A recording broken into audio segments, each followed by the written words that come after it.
और मेरा जीवन दान दिया, मैं तुम्हारे ऊपर प्रसन्न हूं। अति प्रसन्न मदनेदा, बोल वरदान मांग, क्या मांगना चाहता? अरे बोले महाराज का दे हो तो, और हम का ले, तुम्हारे पास है का? एक जोड़ी कपड़ा पहन के तुम डरे हो, हम एक जोड़ी कपड़ा पहने अपनी नगरी कंडा भी रहे, का दो? अरे बोले जो मांग दो। बोले एक काम करो, तुम्हारे पास 2 वरदान हमारे रखे तुम्हारे पास, और जिस घाट के तुम मालक हो उसी घाट के हम नौकर हैं, तो तुम्हारे पास 2 वरदान रखे हैं, हमको जरूरत पड़ेगी जब हम मांग लेंगे। हाँ बोले 2 वरदान। नर्मदा मैया की जय कहने में बहुत कष्ट होता, ऐसा मत सोचो जय कहने में ताकत लगती है। हमारे गुरुजी कहे बेटा, जय कहे से अंदर से पाप लेकर के भागता है, और जो जय नहीं कहो के मुंह में घुस जाए। कथा प्रांगण में हम कहे ऐसा, तो हम पहले ही बता दें भैया जय सब कोई कहने नहीं, कछु दे भी आए तो कछु ले भी आए। यहाँ पर कुछ देने के लिए आए हो, तो लेने के लिए भी आए हो, तो कुछ दे करके जाओ, कुछ लेकर के जाओ। यहाँ से अच्छे गुण ले जाओ, अपनों को दे जाओ, और नहीं तो पता चलो कि जय और हाय ले गए, जय दे गए, कोई मतलब नहीं निकलेगा।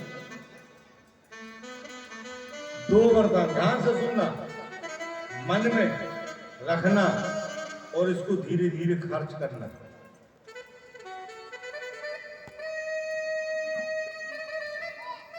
केवट घर गया, कुछ समय के बाद में केवट ने सुना अयोध्या के राजा दशरथ के बेटा भगवान त्रिलोकीनाथ आए हैं घाट।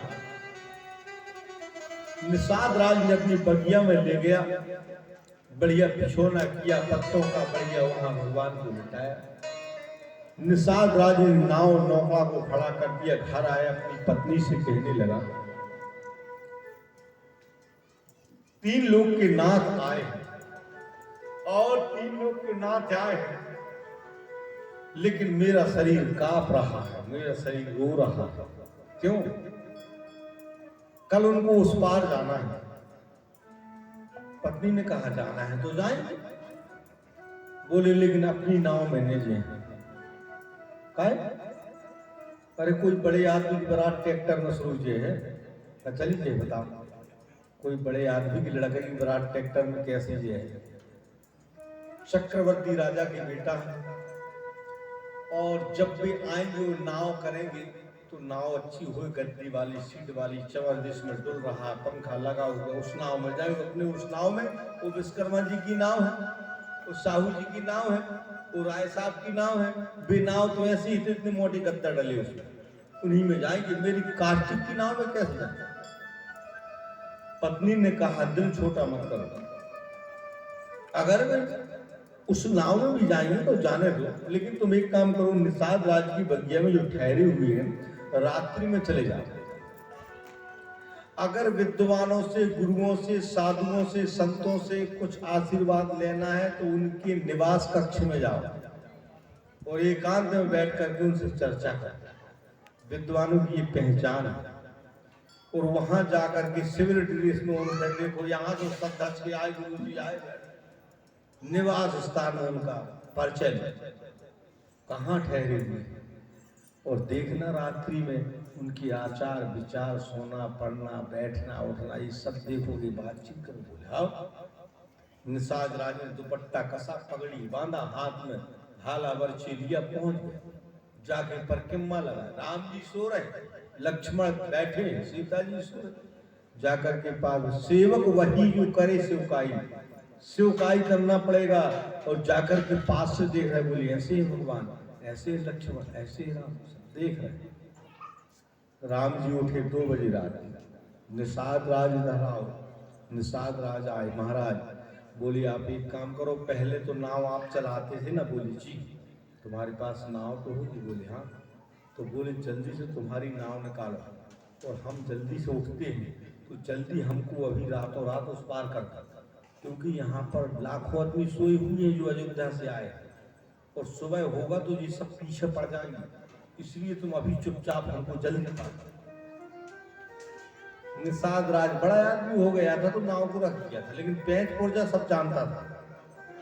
निषाद राज कहा महाराज मैं अब भी जाकर के नाव निकालता हूं, मैं जा रहा हूं। निषाद राज वहां से चला ऐसा, वो केवट यहां से चला ऐसा, निषाद राज ऐसा केवट ऐसा, दो मिल गए।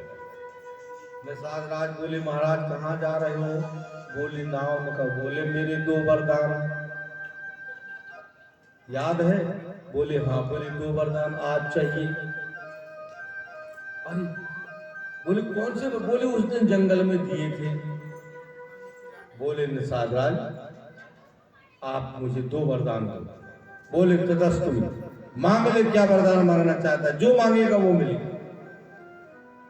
बोले पहला वरदान तो मुझे ये चाहिए कि सुबह भगवान मेरी नाव में उस पार जाए, अन्यथा किसी की नाव में न जाए, किसी की नाव में न जाए, बड़ा आदमी को हो चाहे गरीब की हो चाहे मजहूल की हो, मेरी नाव में जाए। निषाद राज ने विचार किया मन में, बोले यार इसने तो अच्छा चपेटा अच्छा चपेटा, कोई बात नहीं, मैंने दिया वरदान, पहला वरदान ले, दूसरा वरदान मांगो। बोले महाराज दूसरा वरदान ये है कि जब तक हम भगवान राम के साथ में वार्तालाप करें, बहस करें, जब तक कोई ना बोले आप भी ना बोले, हमारी लड़ाई हो भिड़ाई हो, लेना देना ठेका ठहराव जो भी बातचीत हमारी हुए तो कोई न बोले, बस ये 2 वरदान हमको। निषाद राज ने कहा तुम्हें निषाद राज वापस आ। केवट घर गया, पत्नी से कहा धन्य है तू, धन्य, तूने ऐसा युक्ति बनाया कि आज मुझे सब कुछ मिलेगा, कल देखो अपना ही जलवा रहेगा घाट में और कोई बोलने वाला नहीं। सुबह जाकर के नाव जल डाला, धोया धोया साफ, कठौता को भी रख लिया। नगरी के कठौता की नाव बनती थी, कठौता खाली जैसे पानी बीचने के लिए खड़ा हो गया, मस्त चाल में बैठा है। भगवान राम कहा कहो निषाद राज। अरे बोले प्रभु कुछ न कहो, नाव कछु गड़बड़